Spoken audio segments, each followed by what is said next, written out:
Bienvenue à tous les amateurs de mystères et de frissons.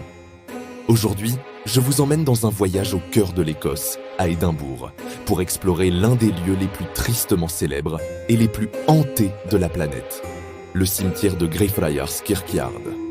Si vous pensez qu'un cimetière n'est qu'un lieu de repos paisible, détrompez-vous. Greyfriars est un endroit où le passé ne dort jamais vraiment, où les ombres dansent et où les murmures des âmes perdues résonnent encore à travers les âges.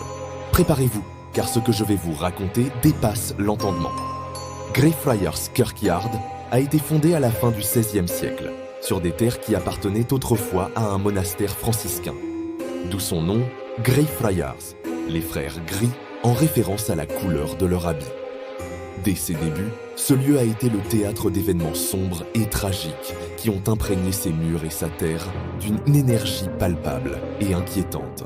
Imaginez un peu, des siècles d'histoire, de funérailles, de chagrin, mais aussi de violence et de souffrance se sont accumulés ici, entre ces pierres tombales usées par le temps. L'histoire la plus glaçante de Greyfriars est sans aucun doute liée à la période des Covenanters au XVIIe siècle. Les Covenanters étaient des presbytériens écossais qui s'opposaient à l'ingérence du roi dans les affaires de l'Église.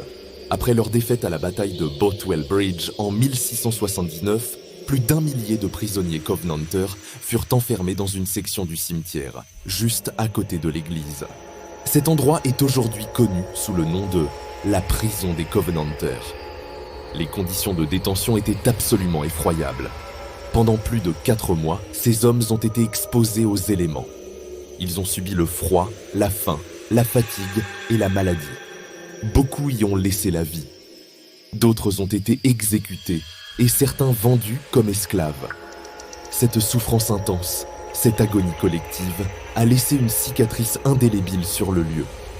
C'est dans cette partie du cimetière que l'activité paranormale est la plus intense, comme si l'écho de leurs tourments refusait de s'éteindre. Mais la terreur de Greyfriars ne s'arrête pas là.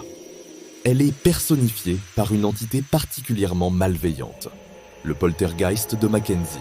Sir George Mackenzie, surnommé Bloody Mackenzie, Mackenzie le Sanglant, était l'avocat du roi responsable de la persécution des Covenanters. C'était un homme d'une cruauté légendaire qui a envoyé des centaines de personnes à la mort. Ironie du sort, son mausolée, une imposante structure noire, se trouve juste à côté de la prison où ses victimes ont péri. L'histoire raconte qu'à la fin des années 90, un sans-abri cherchant refuge pour la nuit a profané le tombeau de Mackenzie. En tentant d'ouvrir le cercueil, il serait tombé à travers le sol, se retrouvant au milieu d'un charnier rempli d'ossements. Terrifié, il s'est enfui en hurlant, et depuis cet incident, l'esprit de Mackenzie, apparemment dérangé de son repos, s'est déchaîné. Les phénomènes se sont multipliés de façon spectaculaire. Les visiteurs et les guides touristiques qui s'aventurent près du mausolée de Mackenzie rapportent des expériences terrifiantes. On parle de changements de température soudains, de zones de froid glacial même en plein été. Des odeurs inexplicables, comme celle de la fumée ou du soufre, apparaissent et disparaissent. Mais le plus effrayant, ce sont les agressions physiques. Des centaines de personnes ont rapporté avoir été griffées, brûlées, poussées ou même avoir perdu connaissance. Les preuves sont parfois visibles. Des marques de griffures apparaissent sur la peau. Des bleus se forment sans raison apparente. On a documenté plus de 500 attaques de ce type, faisant du poltergeist de Mackenzie l'un des cas les mieux documentés au monde. L'accès au mausolée noir est d'ailleurs aujourd'hui restreint.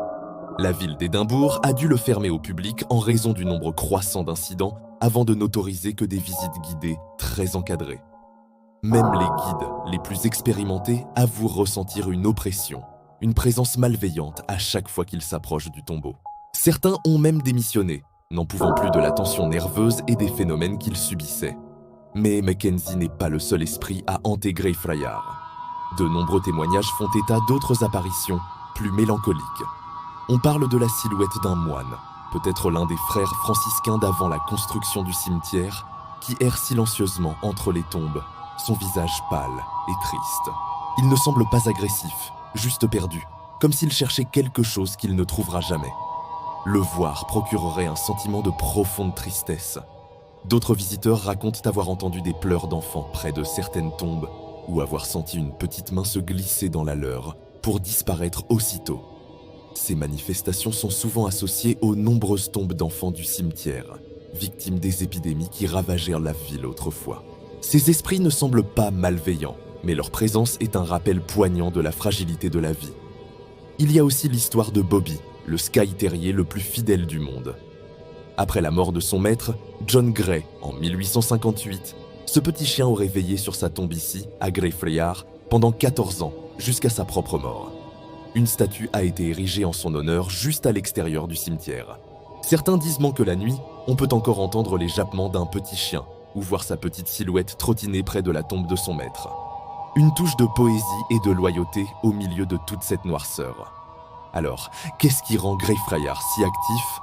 Est-ce l'accumulation de souffrances des Covenanters, la colère vengeresse de Bloody Mackenzie, ou simplement la superposition de siècles de drames humains ?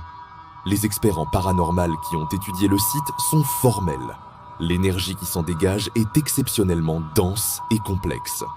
C'est un véritable carrefour d'entités et d'émotions. Imaginez-vous maintenant, marchant dans les allées de Greyfriars Kirkyard à la tombée de la nuit. Le vent siffle entre les pierres tombales, sculptées de crânes et de squelettes, un style typique de l'époque. Chaque ombre semble prendre vie. Chaque craquement de branches vous fait sursauter. Vous passez devant le mausolée de Mackenzie, sentant le froid vous envahir et un regard peser sur votre nuque. Seriez-vous assez courageux pour continuer ? Oseriez-vous murmurer le nom de Bloody Mackenzie ?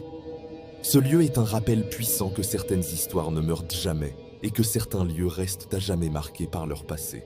Greyfriars Kirkyard n'est pas seulement un cimetière, c'est une page vivante et terrifiante de l'histoire écossaise, un endroit où la frontière entre notre monde et celui des esprits est plus mince que jamais. Alors, la prochaine fois que vous visiterez Édimbourg, peut-être jetterez-vous un œil prudent par-dessus la grille du cimetière. Et si vous entendez un murmure ou sentez un souffle froid, souvenez-vous des âmes de Greyfriars. Elles sont toujours là et elles ont des histoires à la raconter. Merci d'avoir suivi cette exploration des légendes de Greyfriars. Si vous avez aimé cette vidéo et que vous voulez découvrir d'autres lieux hantés et des histoires qui font froid dans le dos, n'oubliez pas de vous abonner à la chaîne et d'activer la cloche pour ne rien manquer. Laissez un commentaire pour me dire si vous oseriez visiter ce cimetière la nuit. À très bientôt pour de nouvelles aventures mystérieuses.